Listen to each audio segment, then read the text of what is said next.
আগামী ত্রয়োদশ জাতীয় সংসদ নির্বাচনের পটুয়াখালী 2 আসনে এমপি মনোনীত ধানের শীষের প্রার্থী সাবেক এমপি এবং বীর মুক্তিযোদ্ধা জনাব মোহাম্মদ শহীদুল আলম তালুকদারের পূর্তি গণ অধিকার পরিষদের মনোনীত প্রার্থী মোহাম্মদ হাবিবুর রহমানের একাত্মতা প্রকাশ করে পূর্ণ সমর্থন উপলক্ষে সংবাদ সম্মেলন। সুপ্রিয় সাংবাদিক বন্ধুরা, আসসালামু আলাইকুম। বাংলাদেশের গণতন্ত্র পুনরুদ্ধার এবং জনগণের ভোটাধিকার নিশ্চিত করার দীর্ঘ আন্দোলনে বিএনপি এবং গণ অধিকার পরিষদ রাজপথের অবিচ্ছেদ্য সহযাত্রী। দীর্ঘদিনের এই ভ্রাতৃত্বপূর্ণ সম্পর্কের ধারাবাহিকতায় এবং পটুয়াখালী 2 বাউপাল আসনের মানুষের জন্য একটি সুন্দর পটুয়াখালী 2 বাউপাল আসনে এক অনন্য রাজনৈতিক সমঝোতা এবং ঐক্যের সৃষ্টি হয়েছে।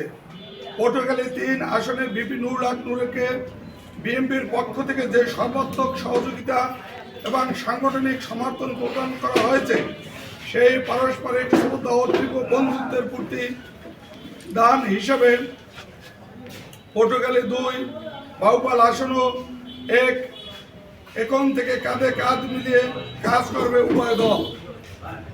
আজ যৌথ সংবাদ সম্মেলনের মাধ্যমে আনুষ্ঠানিকভাবে জানানো যাচ্ছে যে পটুয়াখালী 2 আসনের সামগ্রিক উন্নয়ন ও রাজনৈতিক স্থিতিশীলতা নিশ্চিত করতে গণ অধিকার পরিষদের মনোনীত প্রার্থী মোহাম্মদ হাবিবুর রহমান, ধানের শীষের প্রার্থী জনাব মোহাম্মদ শহীদুল আলম তালুকদারের প্রতি পূর্ণ সমর্থন ব্যক্ত করেছেন। নির্বাচনী বিধি অনুযায়ী ব্যালট পেপারে নিজেদের প্রতীক থাকলেও মোহাম্মদ হাবিবুর রহমান পটুয়াখালী 2 বাউপাল আসনের মানুষের আশা আকাঙ্ক্ষার প্রতিফলন ঘটাতে এবং একটি শক্তিশালী জনপ্রতিনিধিত্ব মূলক রাজনীতি নিশ্চিত করতে ধানের শীষের বিজয় ত্বরান্বিত করার ঘোষণা দিয়েছেন। এই সিদ্ধান্ত কেবল একটি নির্বাচনী কৌশল নয়, বরং পটুয়াখালী 2 বাউপাল আসনের মানুষের পূর্তি আমাদের দায়বদ্ধতা ঐক্যের প্রতিফলন। প্রিয় সাংবাদিক ভাইয়েরা, জনাব মোহাম্মদ শহীদুল আলম তালুকদার বাউপালের মাটি ও মানুষের পরম আস্থার নাম। সাবেক সফল এমপি হিসেবে তার যে অভিজ্ঞতা এবং এই অঞ্চলের অবকাঠামোগত উন্নয়নে তার যে বর্ণাঢ্য অবদান, তা বাউপালের প্রতিটি জনপথে দৃশ্যমান। এই অভিজ্ঞ অভিভাবক এবং তারুণ্যের সম্মিলিত শক্তি পটুয়াখালী বাউপাল আসনের এক নতুন সম্ভাবনার ধার উন্মোচন করবে। এই সমঝোতার ফলে পটুয়াখালী 2 বাউপাল আসনে বিএনপি ও গণ অধিকার পরিষদের নেতাকর্মীরা এখন থেকে একটি শক্তিশালী টিম হিসেবে মাঠে থাকবে। এই ঐক্য একটা জাতীয় ঐক্য, আমাদের প্রধানদের সাথে এটা হয়েছে ঐক্য। এটা যারা জুলাই যুদ্ধের সাথে একসাথে ছিল, একাত্ম ছিল এবং একাত্রে গ্রহণ করার মানসিকতা ছিল, তাদের সাথে একটা ঐক্য হয়েছে আমাদের।